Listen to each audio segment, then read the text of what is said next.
All right, with basic rule of counting and then permutations, we're finally ready to talk about combinations. Okay, so combinations, as you will see, the biggest distinction between permutations and combinations is that permutation, the order matters, like what we saw before, but then for combinations, we don't care about the order, we only really just care about the selection. Okay, so when order matters for permutation, we know that there are different orderings of the R items selected. However, if now we have n items and we want to select R of them, this is actually combination, as you can see here. And notice the difference between this and what we talked about earlier about the last scenario of permutation. So there we also select R, but we still care about their orders. Okay, so now we don't care about them. So this is almost like, so if you remember back then what we had is that if you have n items and you want to select R of them, and if you still care about the order, we know that it's n factorial divided by n minus R factorial, right? Because we don't care about the order of the remaining, so we divided the n minus R factorial from n factorial. Okay, so this is, as you can see, part of the combination definition here. Okay, so as we talked about earlier, combination is when order doesn't matter. Okay, so now we not only care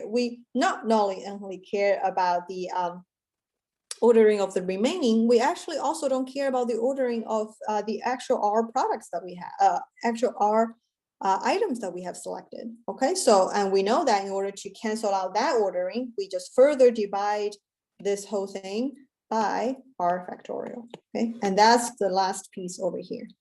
Okay, so the combinations, as you can see, from the definition and then from the expression is really coming from what we have seen the last scenario of permutation, but then now we took a step further that we don't care about the ordering of the R selected items anymore. Okay, so we have n factorial divided by n minus R factorial, that is from the permutation, and now we also cancel out the ordering of the R object, so we do an additional R factorial division. So this is really widely used and commonly seen. So we actually have a mathematical notation for this. We define the choose function. And what that is you have a big, tall parenthesis, and you put the number of objects that you're choosing from on the top, which is n, and the number of choices you made is R, which is in the bottom, okay? And this tall, and you can just write it, tall parenthesis and choose R. And then it's defined to be choosing R objects out of n objects, and we do not care about the order anymore. We only care about the selection. And it equals to the right-hand side, which is what we talked about before. Okay. So one thing to notice is that, well, R, which is the number of items you're selecting out of the total n items, has to be greater or equal to 0 and smaller or equal to n. Okay, if it's defined out like beyond this scope, is 0, but really we don't really encounter that situation when we're thinking about this kind of selection. And one special case that is important to highlight is 0 factorial is 1. Okay, this will come up as you will see that, well, what if I'm choosing n, a 0 object out of n, right? So then I will be dealing with n choose 0, right? Which is what? Based on this, we know is n factorial divided by n minus 0 factorial, and then 0 factorial. Okay, so that 0, sorry about the handwriting. So that 0 factorial, well, since we define it to be 1, so it's going to be 1, and then this actually comes out to be n factorial over n factorial, which is 1. Okay, and intuitively, this is also, I hope, makes sense, because the number of ways to not choose any objects out of n objects is one way. You don't choose anything. So that's that's why it equals to 1. Okay. All right. So let's just look at another example. Like, what if, well, I want to arrange 2 red marbles and 2 blue marbles, but then the red marbles and blue marbles, they're like between them. Sorry, among each group, within each color, they're not distinctive. Okay, but then we do have 4 different marbles, 4 marbles, 2 red and 2 blue over here. So the number of ways to arrange this 2, as we are listed over here in the figure, is 6.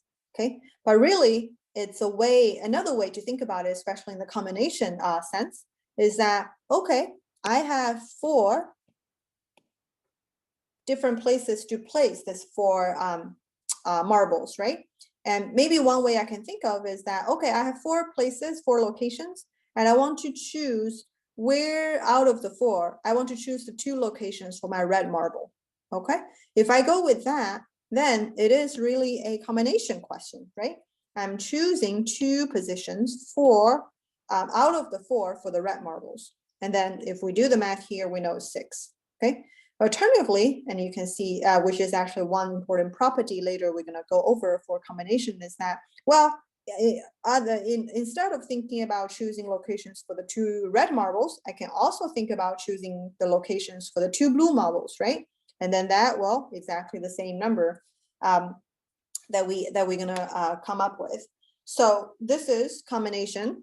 And we know the definition, but also it goes beyond just like choosing, right? Goes beyond choosing n objects, R objects out of the n, but you can also think about arranging, right? Different colors, but pay attention here that this arrangement is different from what we're talking about really for the permutation. This is, well, the order, well, in this case, I should say like between the red and the 2, the red and the blue, within each of it, the order doesn't really matter anymore, right?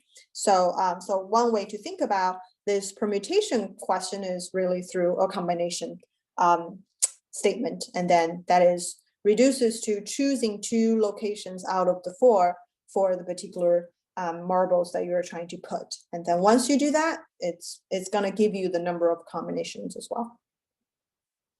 So lastly, let's revisit the open-ended question from before. How many handshakes going to take place between a group of 6 people if everybody has to handshake with everybody else? Okay. So, well, this is really, if we put it into the combination statement, it's really just, well, I have 6 people, right? And I need to make sure that each pair is had a handshake. So this is really equivalent to saying that how many combinations of 2 numbers among the 6 different numbers are there. Okay. So before we looked at the example in the permutation sense, that we're just choosing, right? We're choosing 2 numbers out of 6, but we also care about their order. Now we don't care about their order anymore because I shake hand with you, it's the same as you shake hand with me. All right, so what that means is, well, you can always list them out, right? But we also know that this becomes a combination question and then really reduces to the choose function because we're choosing 2 people out of the 6 and we don't care about the order, so it's a combination. And then once we follow that, we know that it's going to be 15. Okay. And if you look at what we're showing, like listing, enumerating all of the results, you can see that, well, it's really looking like a upside down pyramid, right? And then really what this is doing is that, like for the first row, we're listing all of the cases including 1, right? Value 1. And then when we move to the second, because we don't care about the order, right? Handshake here. And so we only, when we're looking at all of the cases including 2, we're going to exclude the case with 1 as well, because otherwise, if we do, let me just do this here, for example. Okay. Yeah, then it's duplicating with this one. So we do not consider cases like that. Okay, so no surprising, it's going to shrink, right? Starting from the first row to the last one. And then if you add them up, if you count the number of cases, it's the same as the number of combinations that we were able to get. All right, the last example I want to show you here is poker hand, okay?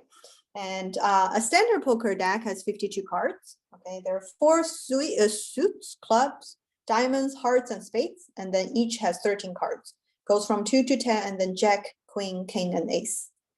Question, this is the basic version of the question, and later in exercises, you'll be able to look at variations of it. The basic question is, how many poker hands, which is 5 cards, can be dealt from a deck of 52 cards, okay? Pretty straightforward. The 52 cards, they're all distinct from each other, right? And then once we have a poker hand, which is 5 cards, we don't care about, well, meaning that we don't care about the ordering of drawing them. We just care about the final set of 5. So it's a choose function, right? It's a choose question. So combinations, you choose 5 out of 52, which is a really large number over here, as you can see.